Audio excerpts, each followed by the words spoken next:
The September 29th meeting of the County Rotary Club. It's great to see everybody today. Out of respect for our speaker, and ask that you silence your cell phones, please. And I'm going to invite John to take us up to do the invocation.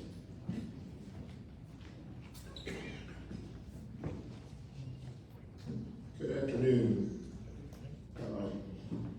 Every now and then something happens in your life that you feel is inspired by God. I had early in the month of September a mission to go to Colorado, get my next to youngest older daughter married there, and the youngest daughter was pregnant, just turned 7 months pregnant, and she was getting ready to go to the Atlanta airport to get on a plane to Denver. And she went into full-blown delivery mode and was rushed to the hospital, C-section, baby was fine, mama's fine, everybody's doing well, but I keep thinking what would have happened if she got on that flight to Denver and the same thing had happened. And everyone in our family feel like God interceded on that one and saved us all a lot of misery. So with that in mind, let's bow our heads in prayer. Dear Heavenly Father, we are fortunate that your Spirit dwells among us even in this place. There are times when you reach into our lives and let us know that you are watching over us. If we wish to find you, we merely need to seek you with a clean and loving heart. As you watch over us, you must be saddened by the divisiveness, the hatred, the evil, and the killing which is so prevalent today in this world that you created. Please be with the families of those randomly murdered all around the world. Please find a way to bring healing to those with mental disorders which are severe enough to cause them to randomly murder their fellow man. Please, O God, inspire more people like our speaker today who will be determined to redeem and restore those who are the most evil among us. Please cause our elected officials to see the divisiveness and the resulting evil and work towards real solutions and not simply blaming someone else. Give all of your people the will to stand up against hatred and be seekers of peace. Please be with all of us as we leave this place today and go into the world and make a difference. We give thanks, O Lord, for your willingness to look over us and pray that the many blessings which you've given us as your children will be used well. For all of these things we pray in your holy name. Amen.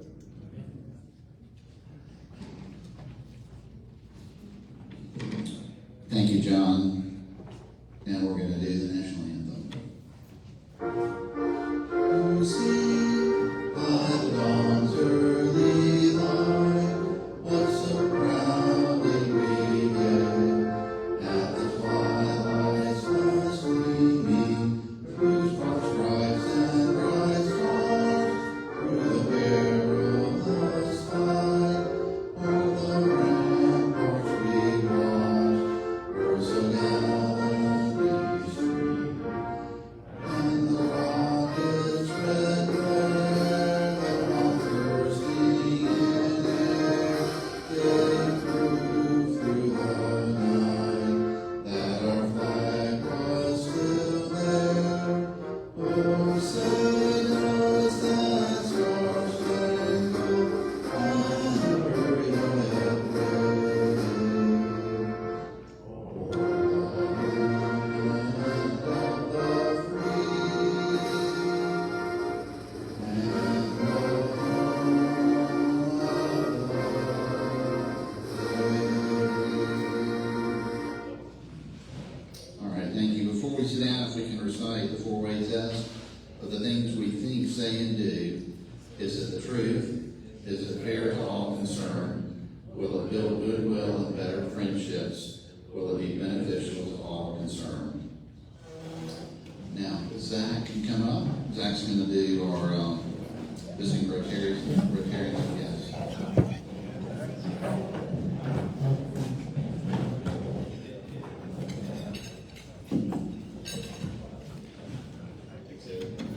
Good afternoon, everyone. We do not have any visiting Rotarians today, but we've got two guests, maybe three. So if you guys would stand up and introduce your guests, we'll start with Graham. And then William. Hey everybody, today with me I have Bernard. He is with the university. He is a student and a professor here, and this is his third week joining us.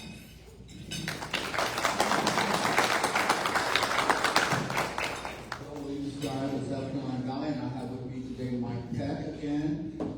He has lived in Columbia several years. He was in the Rotary in Myrtle Beach. He has the most gorgeous wife who was Mrs. South Carolina. So we really want to get him in here just to connect him with his wife alone. Thank you, Grace. Hello, my guest today just got to speak. His name is Benjamin King. He's a, is it SCP? Cinta, my bad. Cinta. And he's just visiting here his first time. Welcome. We're excited to have you all join us, and we hope you'll come back next week. Thank you, Zach. So now, just a reminder, we talked about it last week, but just as a reminder, we're moving to Sentence Inn. The first meeting there is going to be on the 20th of October, so 3 weeks from now. We're meeting here next week for the last time, and then we have the week of the 13th off because of Columbus Day. We've sent it out. The address is 300 Sentence Inn. I think you're going to be really pleased when you get there, so it's going to be some change. I've had a few comments, but nothing really major other than hands. So I think everything else is going well. Please, if you have any concerns or questions, reach out to me, Laura, Green, or one of the board members. We'll be happy to answer any questions. Next, we're going to invite Grace up to do health and happiness.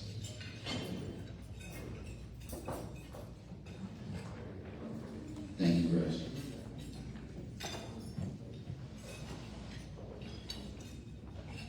Good afternoon, everybody. A few club announcements to start. Jerry Bryan, a member, he passed away on Sunday. I'm not sure of the reasons, but he had some health complications. He was taken to the hospital and passed away, so keep his family in your prayers. Also, there will be a fireside chat next Monday, October 6th, at 5 p.m. at Lee Lumpkin's house. If you're a new member, a past president, a current board member, or if you joined since May of 2024, or you've never been to one, you're encouraged to come. But everyone is invited, and there will be an email sent out this week so you can RSVP so you don't overwhelm Lee Lumpkin. Surprised her with a huge group of people. We have quite a bit of club announcements today. Bryan Sterling had a really good conversation yesterday in All Good Books in 5 Points, the book club, with John D. Edge from True South on the SEC Network. So I'll be happy about that too. The Columbia Chamber and the City of Columbia are hosting a hiring fair October 21st from 10 to 3 at the Columbia Convention Center. We also have a message from Rusty, which I know is important to a lot of people. Rusty is doing fine. he just had to cut back, and sometimes in life that happens, and he didn't want to, but I know he loved coming here so much that he didn't want to have a long drawn out goodbye. It was going to be too painful for him probably. But he's fine. And if you need to call him, feel free, whatever. He's great. But he is sad he can't do everything. Modern Exterminating is turning 70 on Friday, October 3rd. It was started in 1955 by Glenn's grandpa and grandma, George and Catherine Matthews. They were the only two employees, and to this day they have their first customers still, which is awesome. Congratulations. You're very old.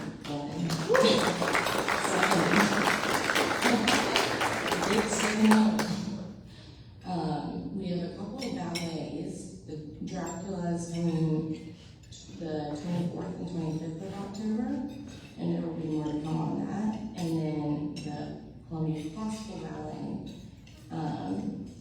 is once upon evening on October 3rd, so this weekend.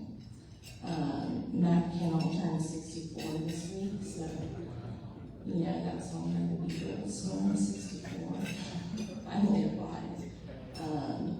And David Campbell completed a half Ironman swimmers, I guess the swim part of the Ironman challenge, which is incredible because he's here today. So I assume it went well. Yeah, he didn't die. He made it, but he swam 1.2 miles in the Savannah River, so.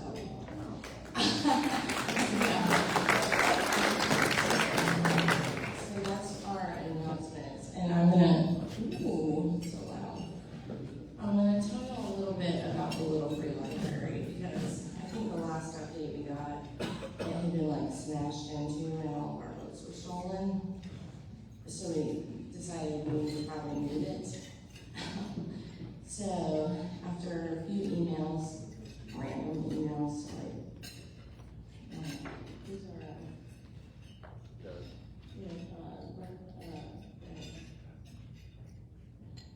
the council member, is it Mike? Will Bryan. I just emailed Will Bryan. We got a location that is on the rivers or canal front, Columbia Canal Riverfront Park. So you can click a couple. That's there, whatever. So that's where it is. The Columbia Canal is 200 years old. So it's going through some gentrification stuff. That's just some random stuff about it. You can keep going. So that Phil did the installation and he built the box. So really good work on that, Phil. So I made a map.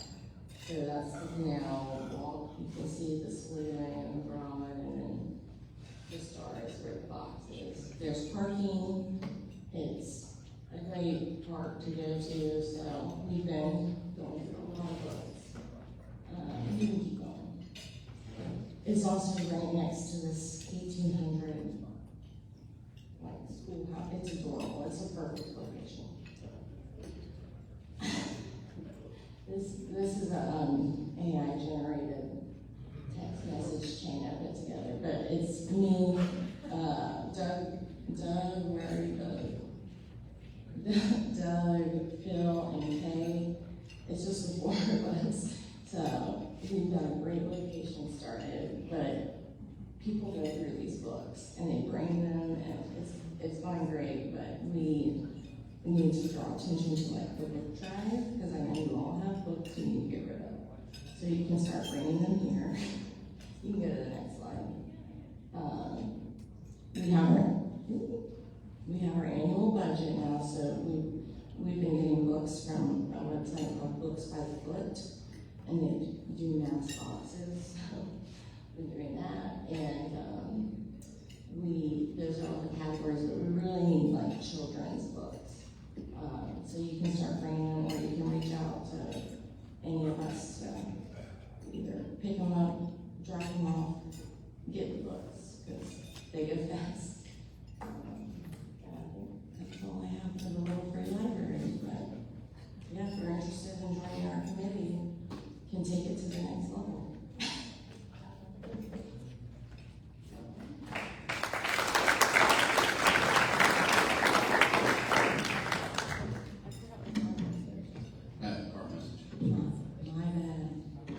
Today's cart message is, Last week, we noted that Alzheimer's is the most common type of dementia, accounting for 60 to 80% of all dementias. The second most common dementia is vascular dementia. It is caused by damage to the blood vessels in the brain. Major strokes are the most common cause. Other causes include mini strokes, numerous mini strokes, as well as high blood pressure, cholesterol, and diabetes that damage the small blood vessels in the brain. As Rotarians, we are doing our part to find a cure to prevent Alzheimer's and other dementias. Remember the blue buckets on the table and give generously. And I think a lot of us have high blood pressure, high cholesterol, and or diabetes. Just saying, thanks, Grace. So I had a couple of things I wanted to comment on. One is on the library. As you know, we did $1,000 in our budget this year. Doug's gonna take care, Grace is gonna take care of getting the books. So we've never had that before. We've done kind of it ourselves, and some of the members have been funding that out of their pockets. So glad that we could use some of our Century Fund money for that. Second of all, congratulations to David Campbell that you survived the Savannah River. Spent a lot of time in the Savannah area, so I'm surprised you didn't come out of green.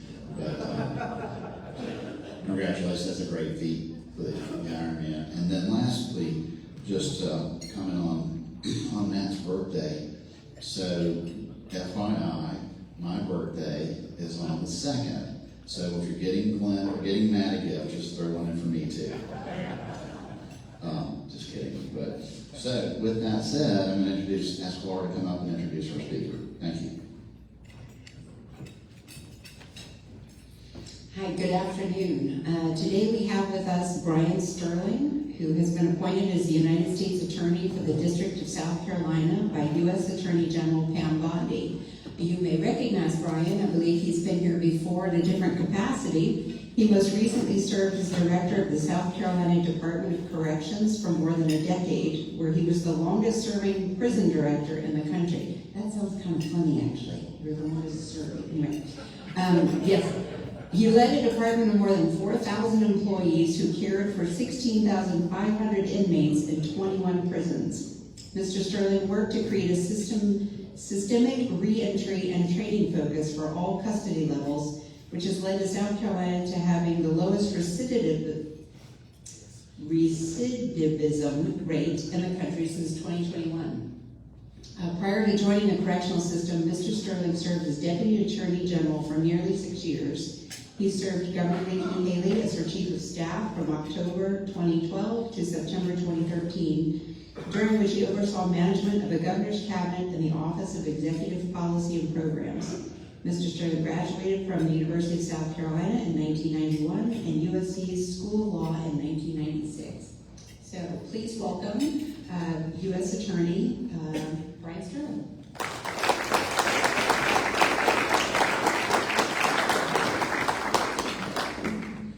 Thank you very much. I see Judge Anderson here, so I'll say if it pleases the court, I'll start talking. And my most famous job has been, I used to work for Andy Shane's wife. She was my boss when it came to press. She would tell me exactly what to say and do. Anyways, just you covered kind of where I came from and everything, and I still remember when Governor Haley pulled me in her office and said, hey, I'd like you to take over the Department of Corrections. Judge Byers, who's a great man and did a lot at DJJ and was starting to do a lot at Department of Corrections, was very sick, and I think he decided to retire. So they had a squat meet at the governor's office, and I was the last one standing and not sitting in a chair, so they sent me over to Corrections, and it was a lot over there. We did a lot of good stuff.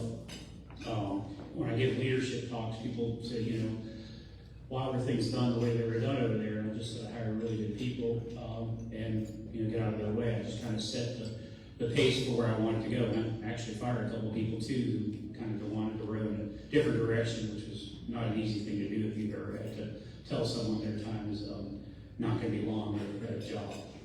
So I joined the U.S. Attorney's Office in April after being appointed by Attorney General Bondi. I actually know General Bondi from my work in the Attorney General's office. She was Attorney General of Florida, and her and Alan Wilson are very friendly, so I knew her well, so I figured I'd get at least her signature on it. And that appointment actually lasts, as Judge Anderson knows, about 120 days.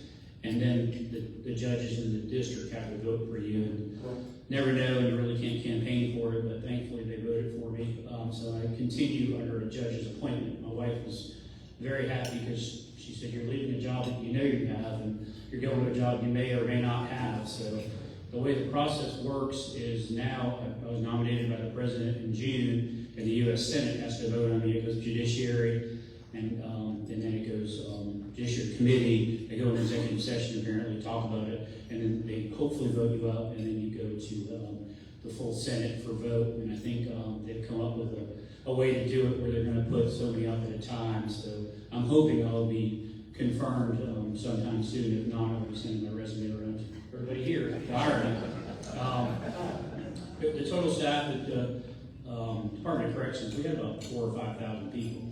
So I decided to kind of shrink my staff a little bit. We have 112, which is a lot easier to manage than almost 5,000 people with 16,000 to 17,000 folks incarcerated. We have offices all around the state: Charleston, Florence, Greenville, and Columbia. We are the chief law enforcement agency for the state. We work with other federal agencies that you've heard about: U.S. FBI, ICE, IRS, Postal Inspector, Secret Service, you name it, we work with them. Longest serving prison director, that was kind of by happenstance. A lot of people ask, why do you stay so long, or why did you? So I started in 2013, I was confirmed in 2014, and then Governor Haley went to the UN, and Governor McMaster came in, and ironically, I had worked for Tompkins and McMaster. I don't know if y'all remember that law firm, but it was Mr. McMaster's dad's firm, John Brake McMaster. I learned kind of how to be a lawyer from Mr. McMaster and from Henry McMaster, now governor. But I worked, I wanted to stay for Henry, and then my kids, and he was saying, was it you, 7.5 months? Our kids were born, Jenny and I, we had twins, and some of y'all know this, but they were born at 1 hour to 26 weeks. They one time 14 ounces went out when they were born. They survived, and they're here. It was tough times, but they survived, and my dad got sick. So then COVID hit, so it just kind of, everything kind of happened, and I stayed, and then I was approached about this job, and here I am. So, but Grace and Davis, Grace was the one that was really sick. Davis kind of did fine.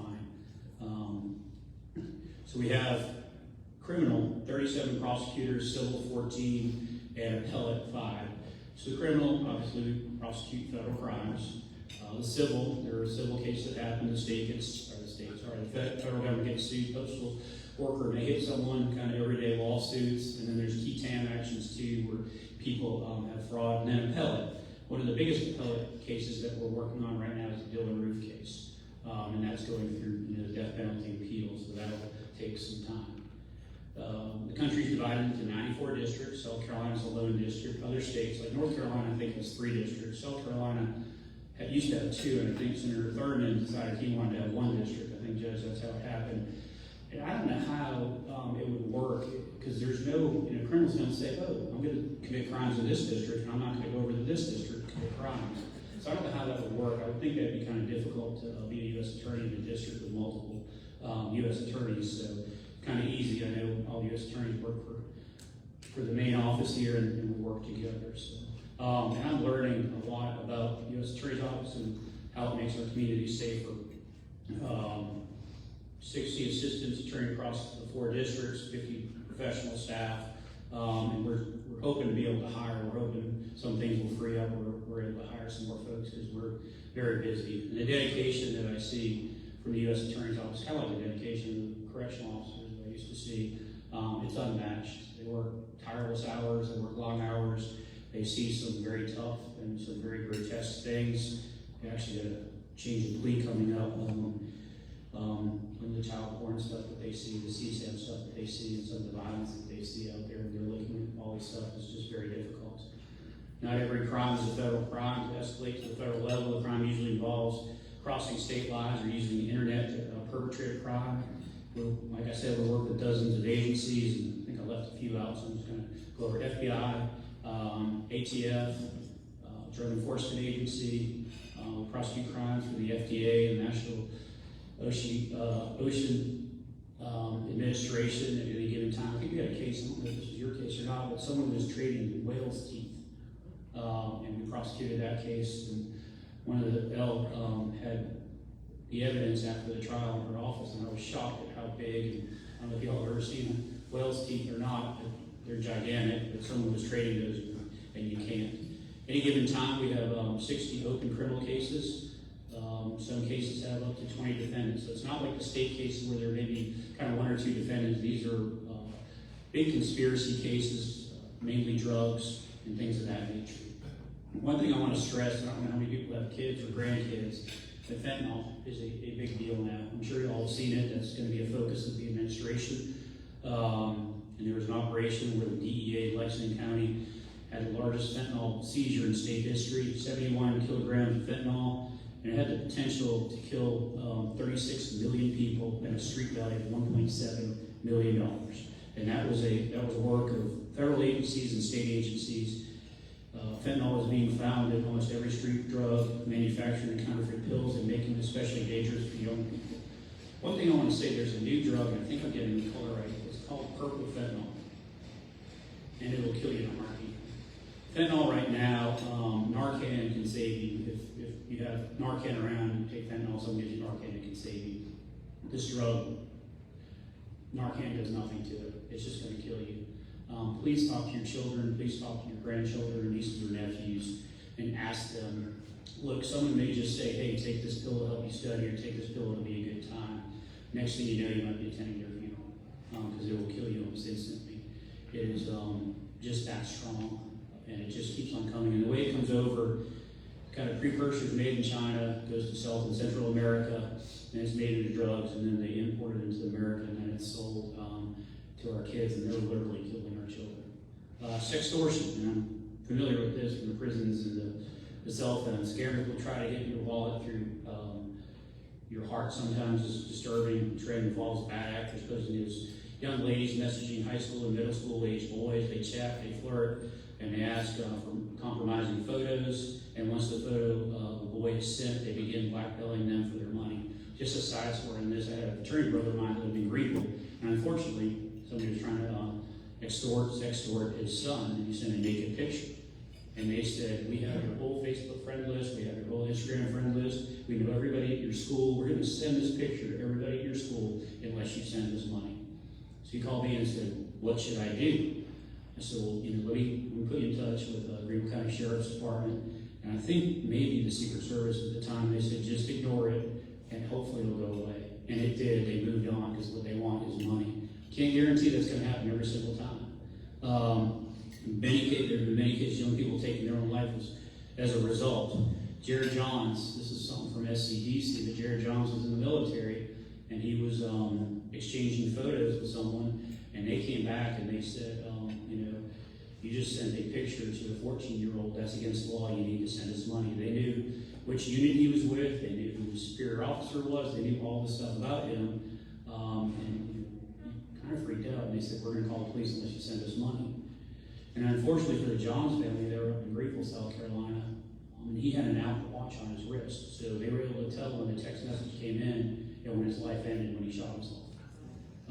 And I still remember, I forget which state rep it was that called me. He said, hey, the people that did this were harassing the parents, and they were at Lee Correctional. And I said, well, we have a system at Lee now, the first in the country that we put in that's supposed to shut these phones down. It turns out that they were able to get around the phones, and they were two inmates, and they've been charged. That was state crimes, but they've been charged and sentenced to more prison time. There's Representative Guffey's son, Gavin Guffey of Rock Hill. He was 17 years old. I don't know if anybody recalls that, but it was a sextortion scheme, and he ended up killing himself. And it was a Nigerian man who was charged with sextortion. So it's not only in the United States that they're doing this, it is from around the world. Violent crime. There's Project Safe Neighborhoods. Committed to working with local agencies to tackle violent crime. We're connected and present to state and local partners, chiefs and sheriffs help identify worthy cases to take violent crime offenders off the state. off the streets. That often means identifying repeat offenders and charging them fairly where there's no parole. Federally, you do 85% of the sentence, and you go far away. You don't necessarily stay around the state like you do on state crimes. Sometimes all these crimes involve one or more persons inside the prison with a contraband cell phone. I can talk about this all day long. Even from the days of director, I worked with law enforcement, with inmates like I just told you about. And let me just kind of get into this a little bit. A couple weeks ago, Brendan Carr made an announcement. He's the chairman of the FCC. Made an announcement that they were going to have a hearing on the 30th, I guess that's tomorrow, to decide what they're going to do about these contraband cell phones. Does anybody know about the issue with contraband cell phones in prisons? I know you know, Andy. He's probably heard a lot of conversations over the years with his wife calling saying, hey, this inmate did this with the contraband cell phones. So anyways, what happens is they sneak these cell phones into prisons, and then they use them, and they're not used for good. You will get the line from some people in the industry or something that they're using to connect with family and everything else. And Christy Shane and I are not very good at math, so we had to have Andy check our math on this literally one time.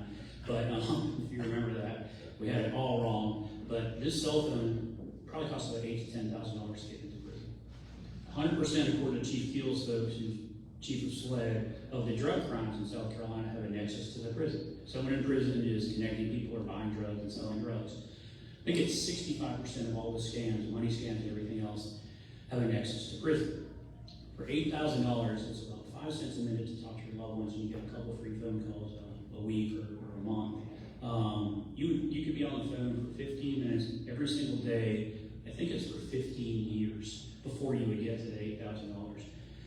So what Brendan Carr announced, he was general counsel of the FCC, so we'd have conversations over the years about cell phones, and I think Judge Anderson had some conversations with, or this law clerk maybe had some conversations about the language in the Communications Act of 1932. Federal government can interfere with the radio frequency and block that cell phone signal. The state cannot because of the Communications Act of 1934, actually. But it says authorized calls. So I started making the argument because we tried to get Congress to change the law and pass the law and everything, and just didn't go anywhere. Senator Graham was a great supporter of that, and others in the congressional delegation, because they saw the harm that it was causing. So we made the argument that these are not authorized calls, because by law in South Carolina, we're going to get the law changed. The inmates cannot possess a contraband cell phone. Therefore, it's not an authorized call. That is what the FCC is hanging their hat on, and they'll have a hearing tomorrow, and then they'll take some input, and then hopefully they'll come up with a regulation that says the state can jam these cell phones. Right now, we have a thing called managed access that allows some calls to go through and others not. It's about 65% effective. I would argue that jamming is about 90% effective. Why does that matter? It's just going to make the streets safer. There's going to be less drug deals when people get arrested, and you read in the paper that they're going to prison for 20 years or whatever for dealing drugs or hurting someone or hurting a child.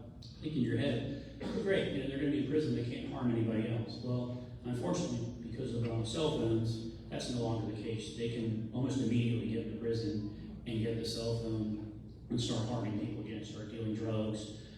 There was a trial 2 weeks ago in Charleston where someone at Lee Correctional ordered a hit. I'm not sure it was an informant or someone, but killed the guy down in Charleston from prison. So that's why we're hoping that the FCC is going to change the law, or the regulation. So on a civil matter, we represent the United States, lawsuits against federal entities like post office, the VA. We represent those entities just like a private law firm would represent entities in the state. There's the Insurance Reserve Fund, and they have lawyers. I don't know if there's any lawyers here that have ever done work for the Insurance Reserve Fund that they represent. It's us. There's no private lawyers that do it for the federal government.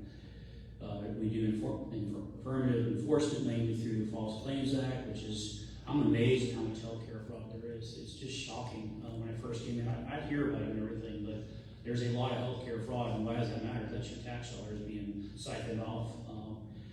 Law is unique in that it encourages ordinary citizens to report fraud by providing share of the money the government recovers. Whistleblowers, so generally the whistleblowers work for the companies, and they know what's going on, and they'll bring it to the attention of the authorities. Healthcare fraud has become pervasive, such as kickback schemes, false billing to Medicaid, Medicare, and TRICARE, military arm. Our office is recovering hundreds of $millions of tax dollars. Civil cases often take years to complete, but are able to recover millions of dollars for the taxpayers. Like I said, both criminal and civil divisions work together to address civil rights complaints. We enforce statutes, executive orders prohibiting discrimination on the basis of race, gender, disability, religion, age, national origin, etc. We enforce laws to protect service members, veterans, voting rights, prison rights, educational opportunities, charge civil rights crimes, hate crimes, police misconduct, and human trafficking.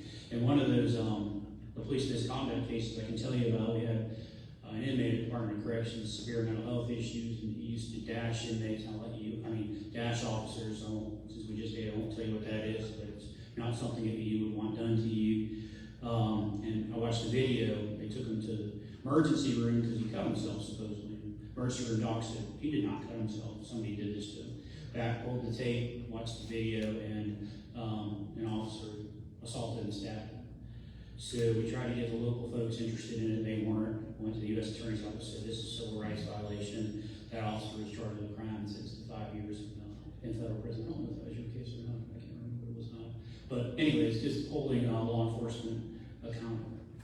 So I'm going to finish because I know y'all have to get back to your jobs and everything. I'm happy to take some questions, but I just beg, please, if you have children or grandchildren, tell them. And I know you can only young kids, you can only tell them so much, but please keep them away from sending pictures or chatting with people. I mean, it can really lead to death, serious consequences. The fentanyl and the other drugs are horrific. At a party, hey, take this drug, it'll keep you awake a little bit longer. I mean, you could be dead within no time at all. One of the things we did at the Department of Corrections is the Narcan. We used to give out Narcan to everybody that left prison because we figured they're going to be in high-risk communities and places where people are likely to OD or they may OD themselves. But this new drug, it's fatal. I mean, it's almost instantly fatal. So you can Google it. There's information out there. Talk to your loved ones about it. Talk to your children about it. Just beg them. It may save their, you don't know, it may save their life. Just scare them. I don't care what you have to do, but please ask them to stay away from these drugs. And I'm happy to take any questions. This was my first actual speech as a U.S. attorney, so I hope I did it right. Any questions?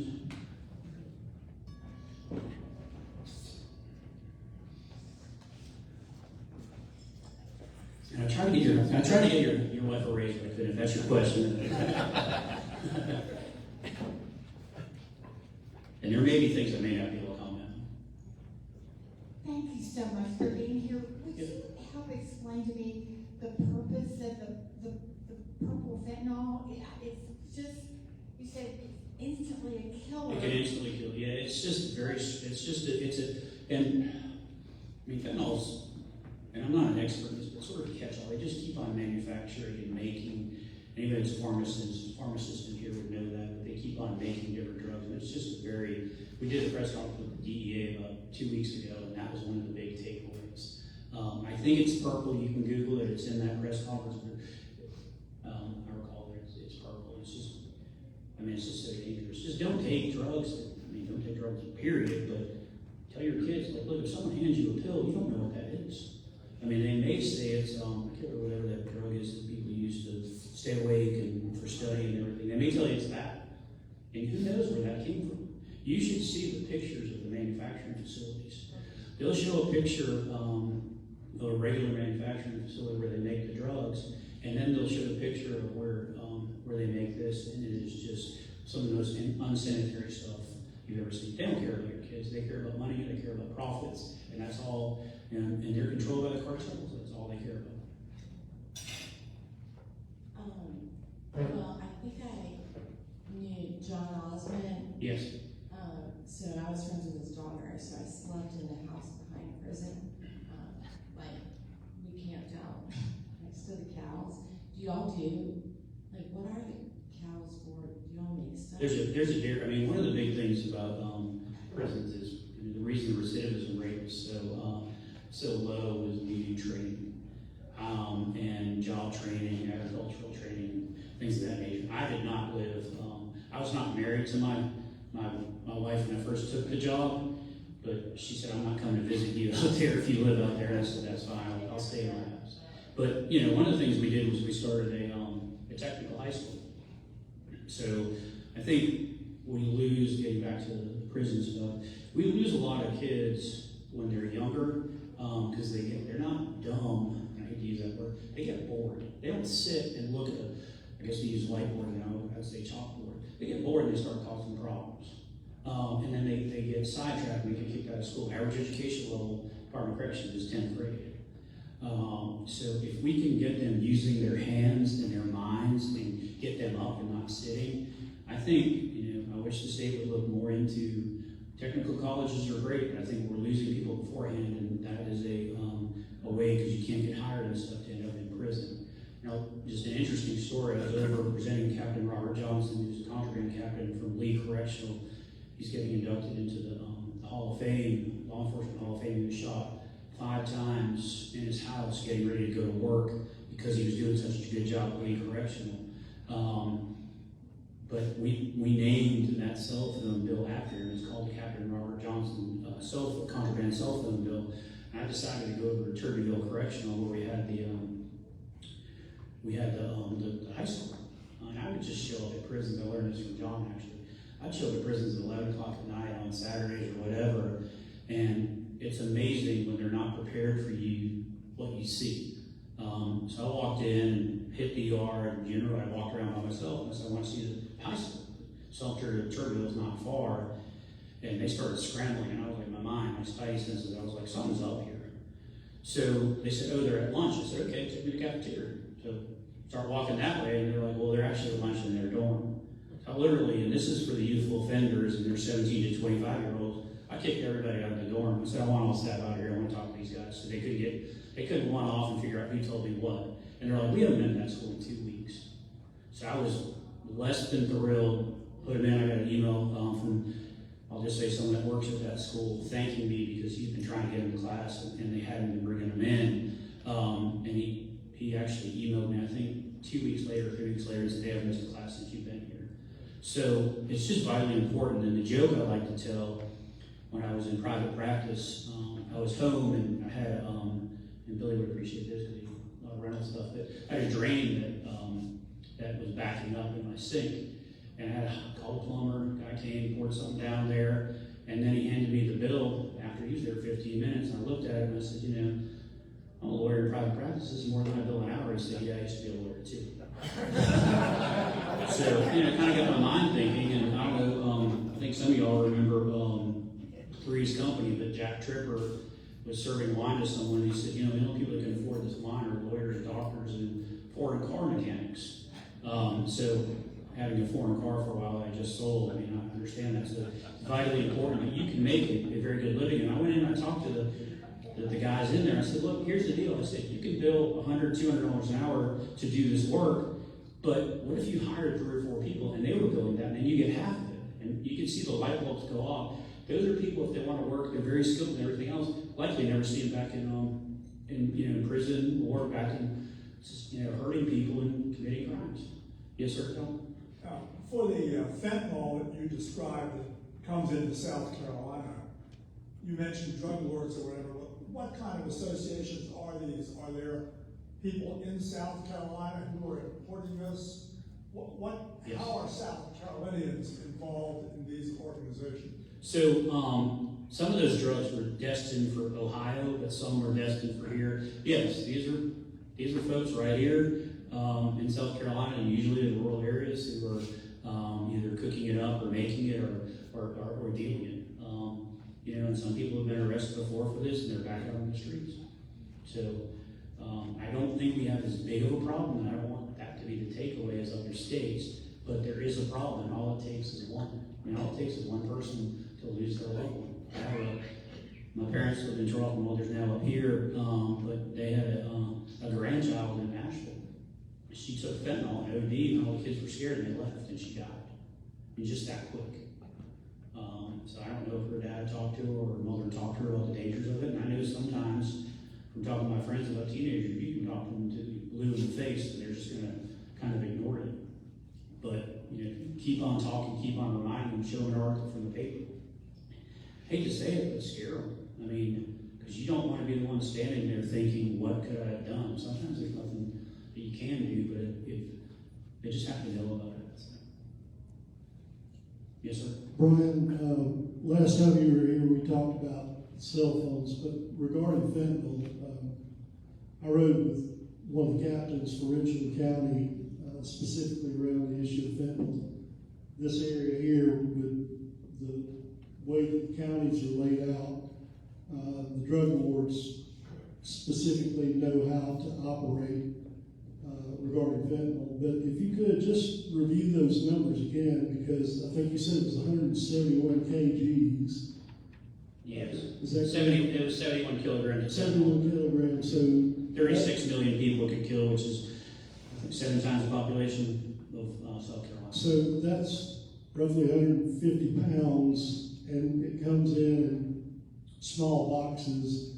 So, a couple of questions. I know there's been work with preventing it from coming in from China, coming in through the cartels, through Mexico, to prevent that. But on the scale of how this stuff comes in, it's so small and so powerful.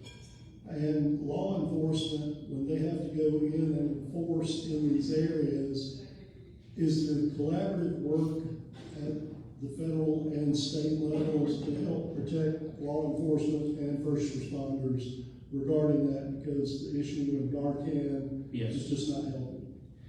So there is, I mean, you have to use safety protocols and everything else. And one thing I forgot to say is the collaboration between state and federal law enforcement is, I don't think you have this in other states. When I was at corrections, I mean, all I had to do was call Chief Keel or call Sheriff Law or anybody, and they were right there. There's not the fight over who gets credit, who does this, who does that. Everybody works together. So you just, in prison we would call it universal protocols. So you treat everything like it can kill you. You treat, if there's blood, you treat like there's problems with it, just put the gloves on and everything else. So you have to take precautions. But to your point, law enforcement, they put themselves at risk every day. When they could walk in on a bus and there could be fentanyl in there could be something, and they could die from it too. I mean, I think it was Sheriff Law who had an officer on his die recently. So anything just bust in the door. So, there's another question? Yes, sir. Hey, Bryan, thanks for taking the time to be with us today. It was really impressive to hear about the success we've had in reducing the recidivism rate in South Carolina. Can you talk about specific policies that South Carolina, that you implemented, that may be different from other states and what other states can take from us? And also initiatives that you were thinking of trying or taking in from other states as well? Sure. It costs money to do anything. And one of the things that I would do is I would say, I think I've done this to this group before, close your eyes and make a decision of who you want sitting next to your loved one. You could have someone who 10th grade education, mental health issues, anger management issues, doesn't know where their next meal is coming from, doesn't have an ID, and doesn't know where they're going to sleep that night, and isn't connected with their family members. Or you have someone, 33% of the people in prison, 40% probably have mental health issues. If you had addiction, it's more than that. You have someone that's getting mental health treatment. You have someone that has training, tech school or whatever, has a job, knows where they're going to sleep that night, is stable on medical health medication or treatment, and also connected with their family, and they have an ID. So that's what we did. We would encourage people to hire these folks, second chance hiring. I'll give you just kind of a straight up example. Had a guy right down here. So, I called Kevin Schrader, my friend at DMV, and I said, "Why is people getting out? We need to get them their IDs beforehand." We used to just send their IDs home, and then they would disappear. It was a 10-year ID in South Carolina, so we kept their IDs, put it in the warden's jacket, and we'd hand it to them and went back, because you can't go in a federal building without an ID. So for some reason, this guy's ID was sent home lost. He was going to get his ID. DMV can be a frustrating process if you haven't gotten out of prison. So he's got his paperwork, he's standing at the window, and he's trying to explain to the person at the window, the clerk, I need an ID, his sister's there. And we used to tell him, you do not call back, we're done with you. Once you leave prison, we're done with you. And I would say, you got a problem, call us back, we're here to help. So this guy said, well, my old warden, Nina Staley, Don Staley's sister-in-law, she said, call me if I have any problems when I get out. So call back, we had someone specifically trained at headquarters at the DMV who knew how to work people that were incarcerated to get the ID. She said, I'm gonna make this up, go to door number 4, whatever, person number 4. So they walked down there, he had everything he needed. The clerk didn't know how to communicate. It was just, they were doing this. I mean, literally they were doing this. But there's a person who was getting angry, had anger management issues, was frustrated, and may have gotten violated and gone back to prison for a long time and violated the DMV. He left with his ID. Sometimes it's just as simple as that. It's not always as simple as that. Housing, mental health treatment, and jobs and education, connection with family, I think are the keys to doing what we're doing here. And hiring. I mean, you know, if y'all have a job or something, if you want to hire someone, they're going to find a way to eat. They're going to find a way to feed their family. I would much rather than be working 40 hours and start their own businesses and never get back involved in the system. And then you have benefits and everything else. So, any other questions?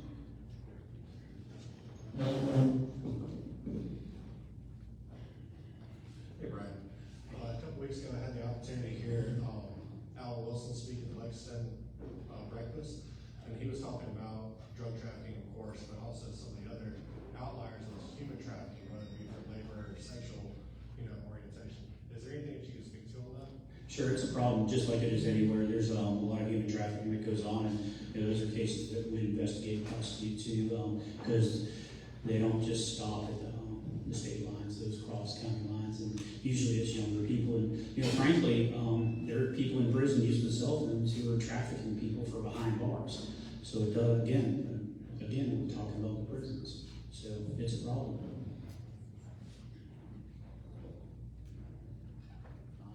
Thank you all very much.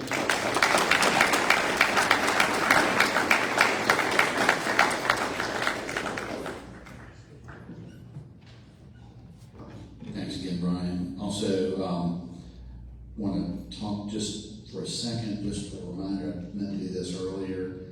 We're so thankful for Lee and doing the fireside chat at her house, and for Graham for organizing it. So again, if you're a new member, meaning if you haven't been to a fireside chat, we haven't had one for a little while, probably a year. So if you're a new member this year, please come to that. I think it was originally when I was joining, you had to come. We're not saying you have to come, but we really, really want you to come. If you're a past president, please come. If you're a board member, we encourage you to be there as well. And then next week we have William Starrett. William's going to come do the program for us. And let's see, I think that's it. I do have a quote for the day. And again, text me, call me, come up to me, and if you can tell me who said this, I will tell you it's a First Lady quote. To handle yourself, use your head. To handle others, use your heart. With that, we're going to close in song.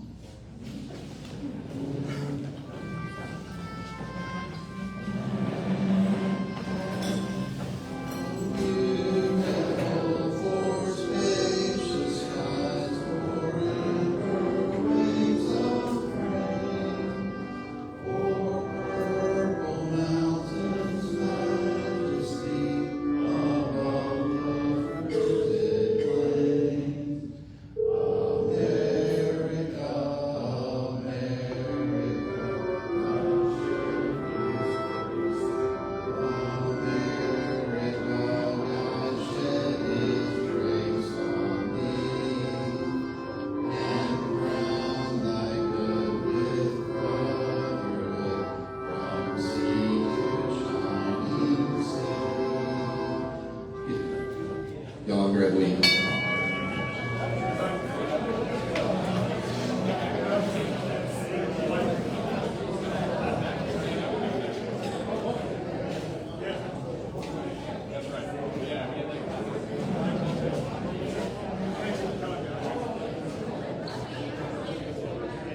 Yeah.